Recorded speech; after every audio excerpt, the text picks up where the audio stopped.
period of time to see the development, the change over a period of time. Our next type of research methods we're going to talk about is called case studies. Case studies are used a lot in medicine, and we have them a lot in my area in athletic training. And typically what we do is we want to learn about a particular disease or illness. Now I've placed 2 examples of case studies in the course documents link under assigned reading in that folder. I have one in medicine. I think I tried to find one in coaching or physical education. But definitely there's 2 in medicine that you can take a look at if you want some examples of what that's like.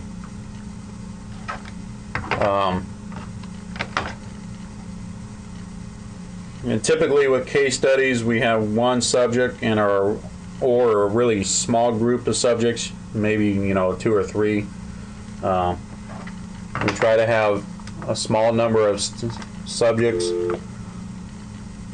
with case studies, or we can look at an organization to see what that organization is like with case studies. Typically with case studies we're going to gather a whole bunch of information about the topic or the subjects. For, again, in medicine we would gather x-rays, MRI reports, CAT scans, physician notes. We'd interview doctors, the patients, the healthcare professionals that took care of the individual, and gather a whole bunch of information about that particular case. But in the end, the purpose is to gain knowledge about a particular subject or issue, and not to make generalization back to a population.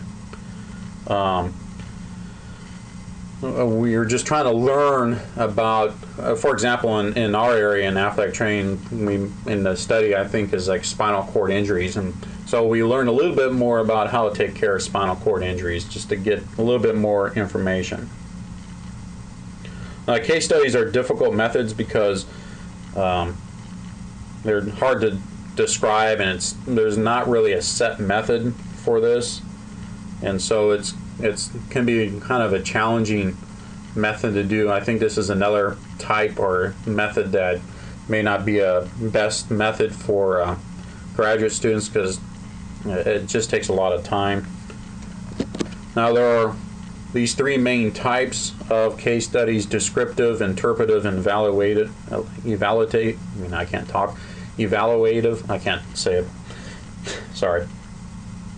With descriptive case studies, we're going to develop a detailed picture of what is going on. Again, just describes what's going on. We're not trying to build any theory with this. We're just trying to understand why something happened and what happened. With interpretive studies, we use the data to classify or conceptualize what happened. Again, we're trying to interpret the meaning of why something happened. So we would use some of the descriptive parts of the case study, then we would turn around and interpret the why and to classify it. Now, for the last one, I can't talk today. The last one, we try to determine the merits of the practice or the events. And again, with this one, we have descriptive, interpretive elements to it.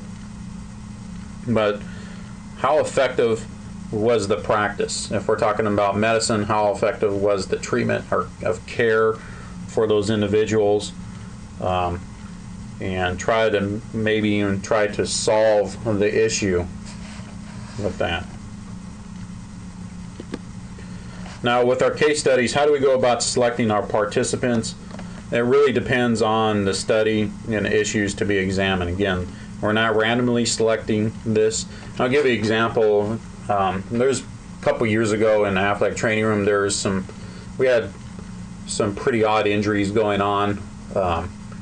We had a couple soccer athletes that had similar groin type injuries, and I thought I hadn't seen that type of injury that often, And so I thought about doing a case study for that because I thought it was unique. We also had some unique back injuries in the past I've never seen before, did some research on, and so that was another unique case. It's just typically unique things that you don't see too often that you want to learn more about and to tell other people about, because maybe they've had similar type of things, issues come up, injuries come up that you want to learn about, and hey, it may help somebody down the road. So when we conduct the case study, I talked about this is kind of we don't really have set research methods here. So the methods for this are pretty flexible, and there's no set way to gather data. Again, we typically use interviews. We can observe individuals.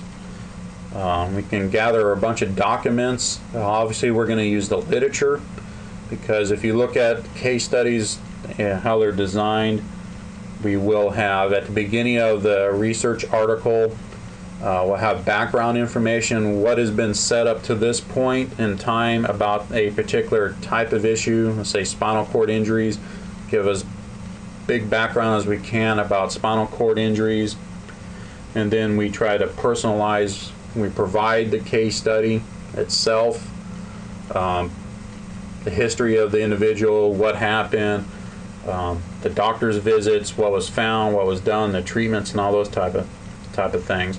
Then at the end, we may make suggestions on how this can be used in similar type cases. We may not necessarily have the same case, but similar type cases.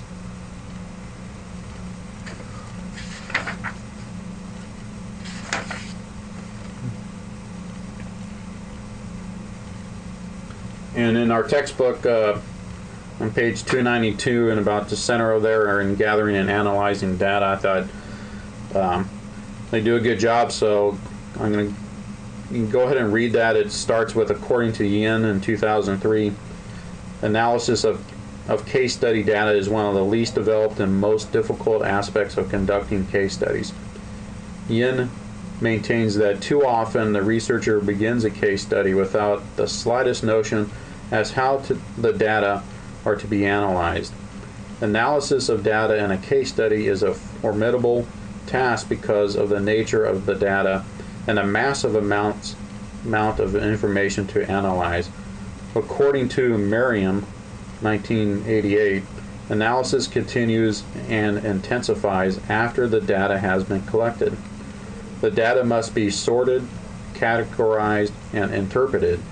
As in any research, the ultimate value of a study rests on the insight, sensitivity, and integrity of the researcher, who is the primary instrument in the collection and analysis of the data in the case study.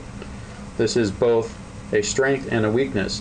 It is a weakness if the researcher fails to use the appropriate sources of information. The researcher can also be guilty of either oversimplifying the situation or exaggerating the actual state of affairs. Guba and Lincoln, 1981. On the other hand, a competent researcher can use the case study to provide a thorough, holistic account of a complex problem. And that's critical, and that's true of not only case studies, that's true of all research. It's really up to us. We're the ones who make and break a research study. When you design your research study and then when we report it, these things are reflections of you and who you are and what you think. I hope that you understand that, and when you are working on your own research studies, that use that just little brief understanding that you're the critical element here in this study, in your own study. So we're going to end this part of our podcast, and then we'll go ahead and start with part 2 of this podcast.